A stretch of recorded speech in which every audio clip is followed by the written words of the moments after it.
Assalamualaikum warahmatullahi wabarakatuh. Saya Rim Rizal dari Prodi Informatika dengan NIM 12032146. Di sini saya akan menjelaskan tentang UTS saya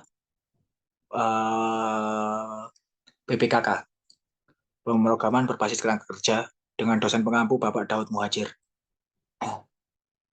Di sini adalah tampilan di mana kita akan diminta untuk membuat artikel atau web artikel untuk menggunakan Postman, ada backend dan front end-nya. Baik, langsung saja. Ini adalah tampilan artikel milik saya, dan ini adalah source code-nya. Untuk source code-nya sendiri dibagi menjadi dua, ada back-end dan juga ada front-end-nya. Mari kita bahas dengan back-end-nya dulu.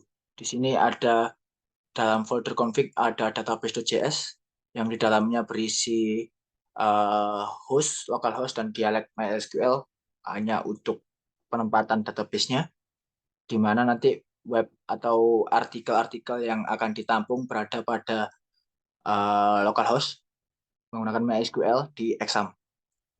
Kemudian untuk di folder controller ada get user. Di sini ada untuk mengambil respon dari usernya sendiri dari database. Kemudian masuk ke folder model, ada user model digunakan untuk mengambil dan mendefinisikan tipe data yang digunakan pada database. Di sini di line 1.2 ada melakukan import database dari config database yang tadi disiapkan di atas. Kemudian ada tipe datanya di sini. Ada title, data, image, konten, dan juga link. Semuanya bertipe data string.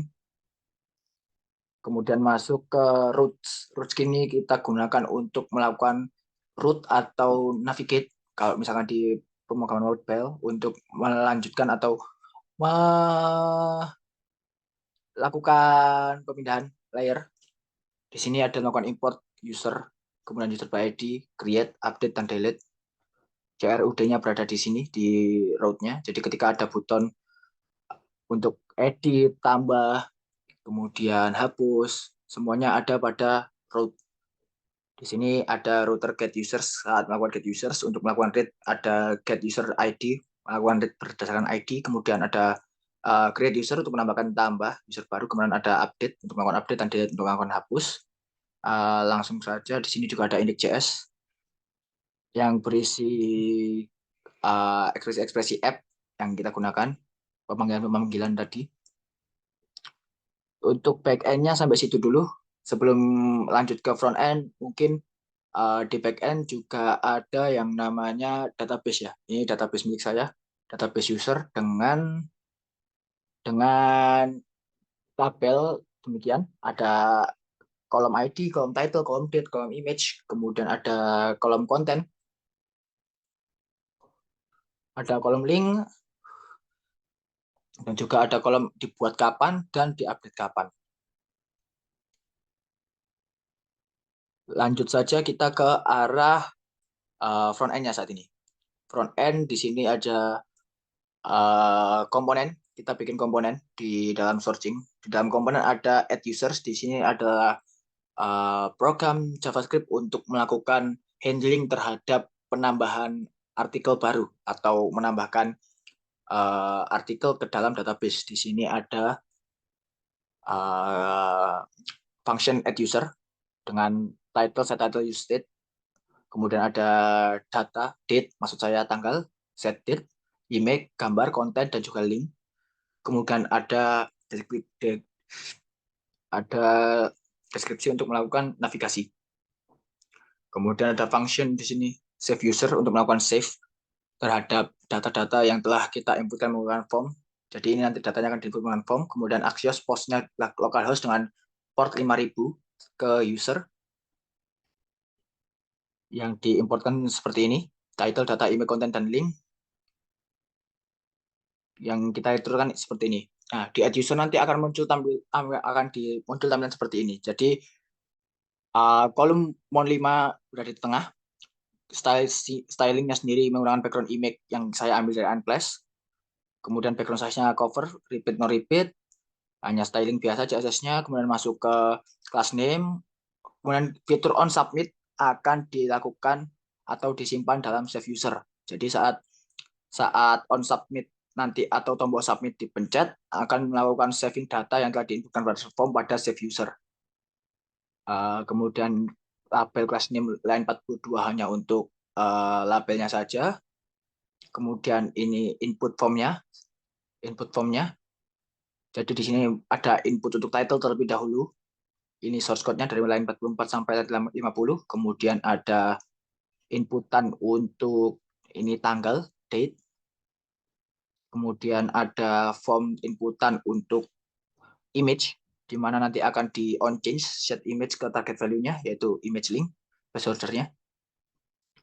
Kemudian ini image-nya akan ditampilkan. Jadi saat kita memasukkan link image, image akan dimunculkan atau di pop-up-kan dengan searching-nya yang berupa image, akan menampilkan sebuah image di sini.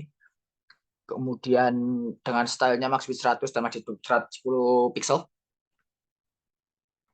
Kemudian lanjut ke inputan konten. Jadi kontennya kita akan melakukan input.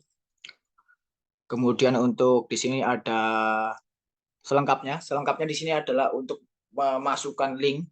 Jadi untuk melempar link atau artikel yang kita masukkan ke dalam daftar artikel yang telah kita buat untuk per ID-nya sendiri. Jadi saat kita melakukan memencet tombol selengkapnya, kita akan dilempar ke artikel yang kita tuju.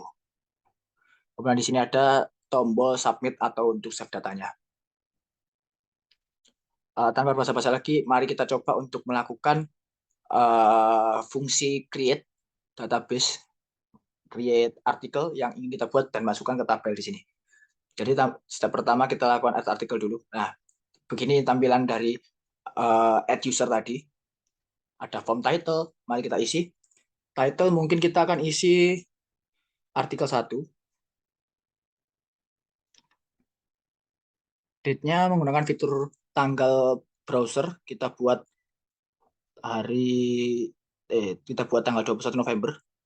Kemudian image link. Jadi kita harus mencari image terlebih dahulu. Atau langsung saja kita ke artikel. Sekalian untuk mencari artikel yang kita inginkan. Seperti ini, jenis-jenis cara penulisan artikel atau ini. Nah,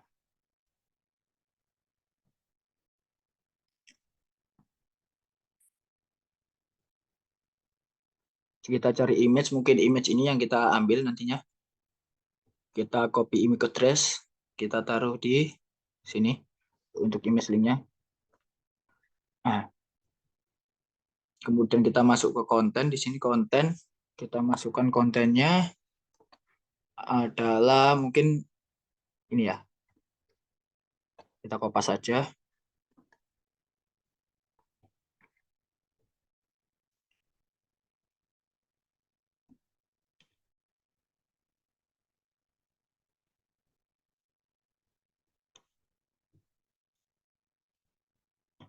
Nah, kemudian untuk linknya sendiri, kita ambil link yang ada di sini.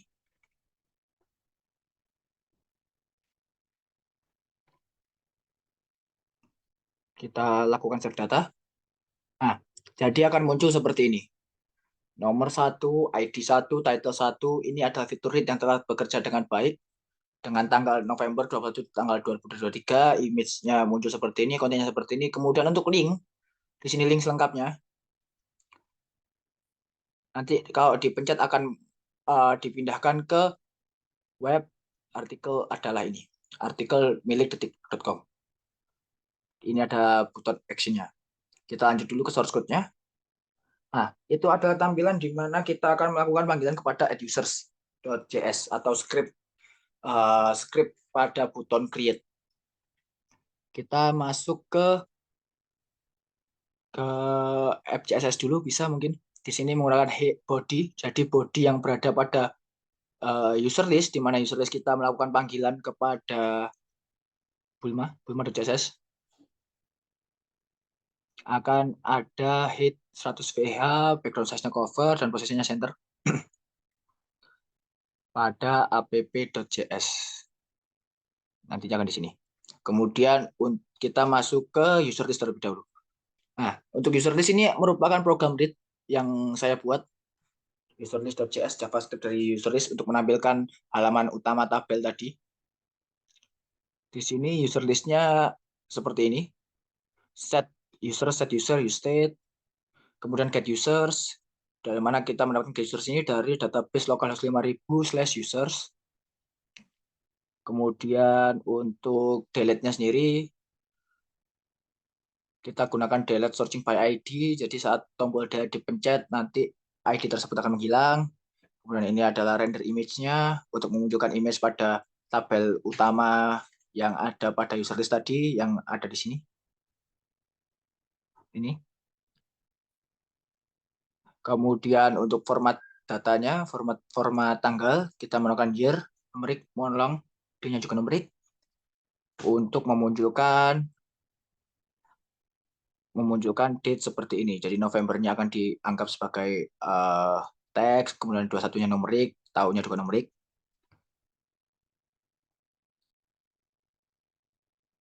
Kemudian di sini ada return class name-nya, ini styling CSS-nya.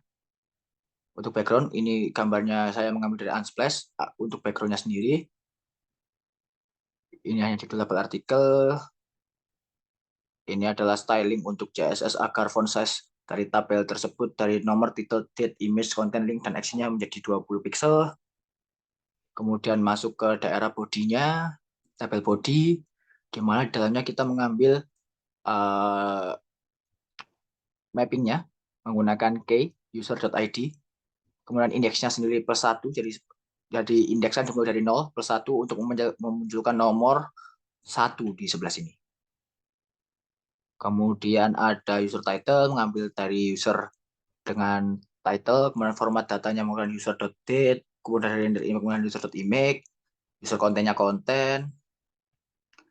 Baca selengkapnya di sini merupakan link ya, menggunakan ref user link yang kita inputkan tadi. Jadi misalkan targetnya itu kosong, kalau misalkan kita tidak mengisi linknya, tombol selengkapnya cuman tetap bisa dipencet, cuman tidak akan mengarah kemanapun. Kemudian ini adalah fungsi tombol edit berdasarkan ID. Kemudian dengan label edit artikel, kemudian ini buton untuk menghapus artikel, delete artikel. Kemudian ini ada buton untuk menambahkan artikel. Jadi codingan user list ini merupakan code untuk halaman ini. Memunculkan tabel action di sini, tabel artikel di sini. Ya, langsung saja kita menuju mungkin JavaScript dari edit user ya, untuk melakukan bagian U atau update dalam JRUD. Yang dipanggil di sini adalah import app.css. Import app.css ini diedit. Kemudian di sini editnya ada title, set title-nya yang menggunakan use state, tetap sama sepertinya. Kurang lebih sama. Set title-nya respon data-data lain yang membedakan. Jadi kita melakukan get user by ID dulu. Kita menangkap data yang ingin kita ubah dulu pada awalnya. Jadi kita set title, respon data-data itu, data yang belum kita ubah berdasarkan ID di sini.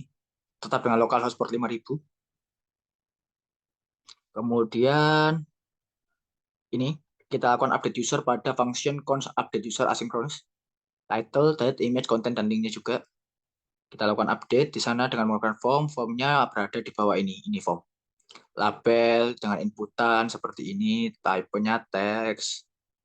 Sampai bawah, kurang lebih sama dengan tabel tambah, yang dibedakan hanya form ini berada di dalam update table. Langsung saja kita coba function update dari tabel saya. Edit artikel. Kontennya di sini selengkapnya. Linknya kita kopas saja dari artikel yang tadi mungkin, atau kita ganti tanggalnya dan nama artikelnya. Tanggalnya kita rubah tanggal 16. Kemudian artikelnya kita rubah jadi artikel new. Tanggalnya kita lupa tadi tanggal 2. Image-nya tetap sama, kontennya kita rubah jadi new content. Update data. Lah, data telah terupdate di sini. Artikelnya berubah jadi artikel new, date-nya jadi 2. Namun, karena link tadi tidak kita update, waktu kita update selengkapnya, dia akan kembali lagi ke sini, karena linknya tidak terupdate. Jadi, linknya akan otomatis menghilang apabila linknya tidak kita update, diedit. Maka dari itu, mungkin kita harus masukkan artikelnya lagi ya. Kita gunakan artikel yang mana di detik.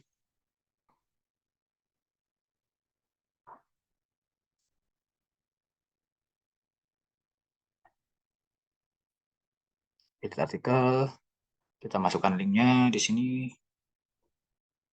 Kontennya mungkin kita kosongin aja nggak apa-apa. Nah, waktu linknya kita isi, maka kita akan terlempar ke artikel Detik Bali yang telah kita inputkan.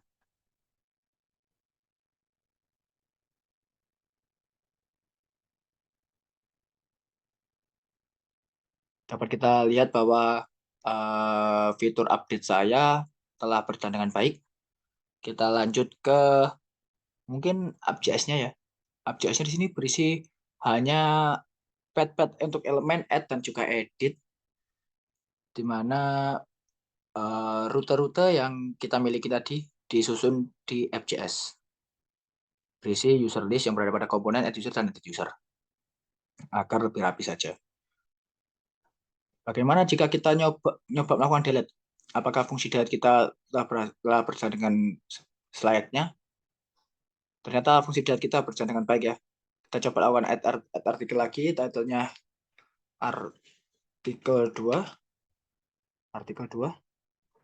Tanggalnya di sini saya menggunakan format di mana jika inputan 0 masih tetap terdetek. Jadi tidak perlu untuk mengisi semua fitur, tetap masih bisa berjalan. Jadi kalau misalkan kita tidak tahu tanggal berapa itu diupload, atau mungkin tidak tahu image yang cocok untuk artikelnya, tidak tahu kontennya, tetap masih bisa berjalan. Untuk image-nya sendiri kita gunakan image yang lain maybe ya. Adakah image yang lain? Kita cari saja di Unsplash.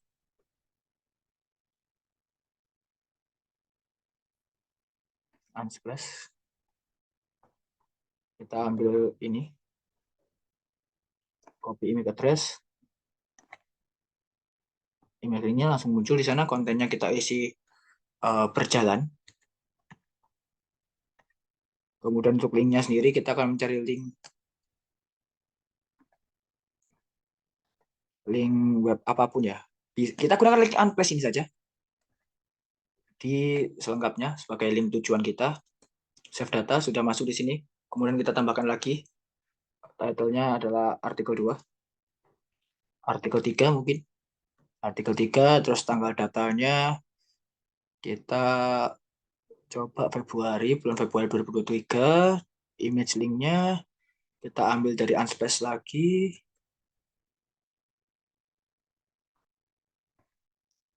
Konten tidak kita isi sengaja untuk menunjukkan bahwa apabila inputan kita 0 atau kosong tetap bisa berjalan dengan semestinya.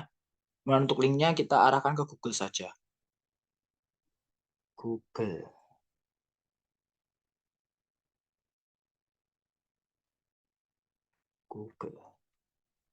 Google.com.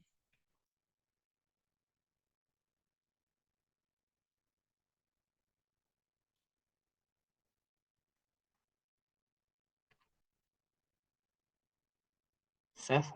Akan muncul di sini seperti ini. Lalu apakah saat kita create akan masuk ke database? Mari kita cek di localhost-nya. Kita refresh dahulu.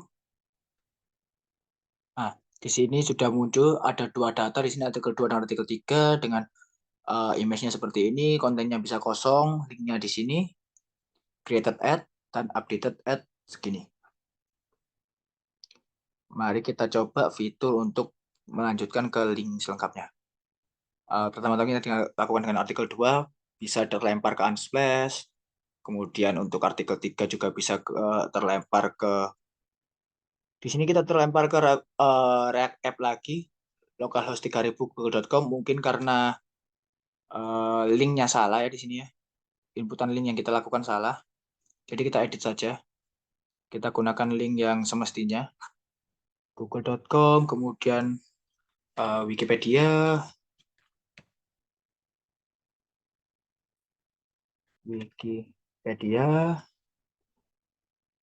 kita gunakan wikipedia.org ini sebagai link.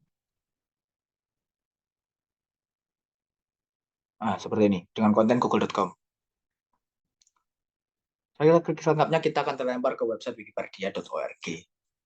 Kemudian fitur daylight juga berjalan dengan semestinya.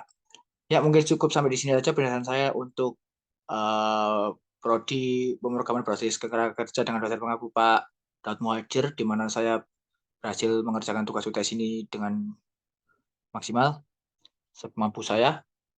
Kurang lebihnya mohon maaf. Wassalamualaikum warahmatullahi wabarakatuh.